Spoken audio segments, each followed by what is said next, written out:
Les Russalki sont des figures fascinantes et complexes du folklore slave, en particulier dans les traditions russes, ukrainiennes et polonaises.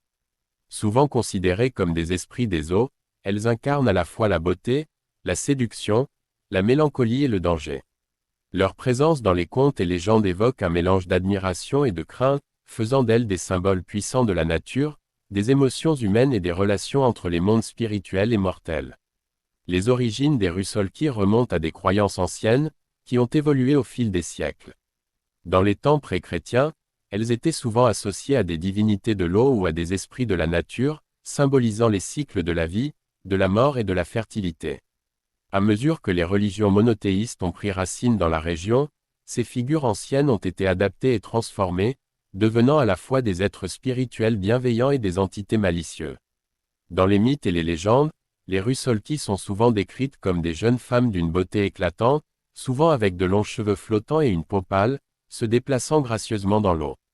Elles peuvent être représentées avec des traits aquatiques, tels que des écailles ou des bras de sirène, symbolisant leur lien profond avec l'élément de l'eau. Les Russalki sont généralement dépeintes comme de belles jeunes femmes, souvent vêtues de robes blanches ou de tissus légers qui semblent se fondre avec l'eau. Leurs cheveux longs et soyeux flottent autour d'elles comme des algues, et leurs yeux, d'un bleu profond ou d'un vert éclatant, évoquent la couleur des rivières ou des lacs. Dans certaines représentations, elles peuvent avoir des traits de créatures aquatiques, comme des nageoires ou des écailles, renforçant leur nature surnaturelle. Leur beauté et leur allure attirent souvent les hommes, mais cette séduction est souvent perçue comme une malédiction. Les Russalki sont souvent considérés comme des esprits vengeurs qui attirent les hommes dans les profondeurs des eaux, les entraînant à la noyade. Ce double aspect, beauté et danger, souligne le pouvoir et la mystique de ces êtres, représentant à la fois l'attrait et la menace que la nature peut représenter pour les humains. Les histoires des Russalki sont aussi diverses que les régions où elles apparaissent. Dans de nombreuses légendes, les Russalki sont des jeunes femmes qui ont perdu la vie de manière tragique, souvent en raison de la noyade ou de la violence. Cette mort prématurée les condamne à errer près des rivières et des lacs, cherchant désespérément à se venger ou à trouver la paix. Une des légendes les plus répandues raconte l'histoire d'une jeune fille qui, trahie par son amoureux ou abandonnée par sa famille, se jette dans l'eau par désespoir. Sa mort la transforme en Rusalka, et elle commence alors à attirer les hommes vers son tombeau sous l'eau. Dans ces récits, les Russalki sont souvent décrites comme chantant des mélodies mélancoliques, enveloppées d'une tristesse infinie, ce qui renforce leur image d'âme perdue en quête de rédemption.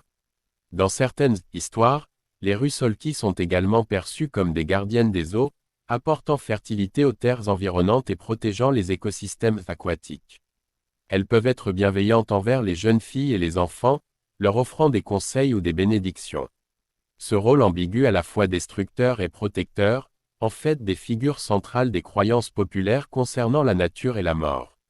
Les Russalki sont souvent au centre de divers rituels folkloriques, surtout au printemps et en été, lors de la période des récoltes.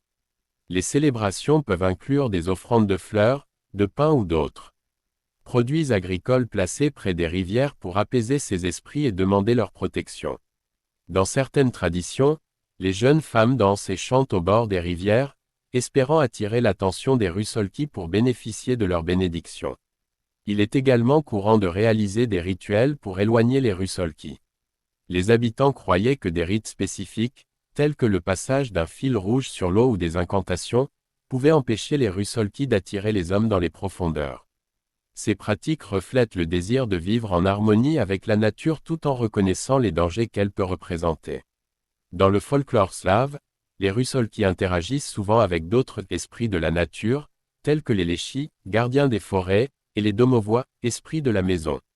Ces interactions peuvent être conflictuelles ou collaboratives, reflétant les relations complexes entre les différentes forces de la nature.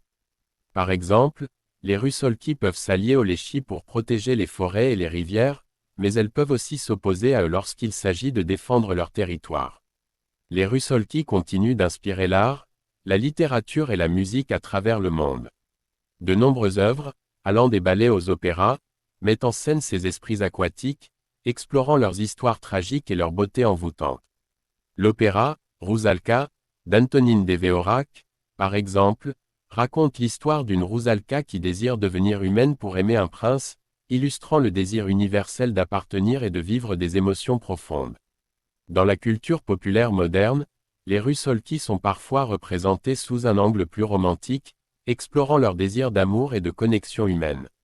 Cependant, leur nature ambivalente, à la fois attirante et dangereuse, demeure intacte, rappelant à chacun la puissance des forces de la nature et des émotions humaines.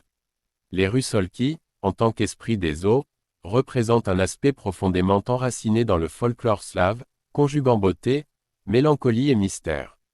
Leur dualité, à la fois protectrice et vengeresse, reflète les complexités de la nature humaine et de l'environnement. En tant qu'entité mythologique, elles continuent d'inspirer et de fasciner, évoquant des questions sur la vie, la mort, la beauté et le désir. Leur héritage perdure à travers les âges, rappelant à chacun que les eaux peuvent être à la fois un refuge et un piège, un symbole de vie et de mort, et que les esprits qui les habitent détiennent le pouvoir de nous envoûter tout autant qu'ils nous mettent en garde.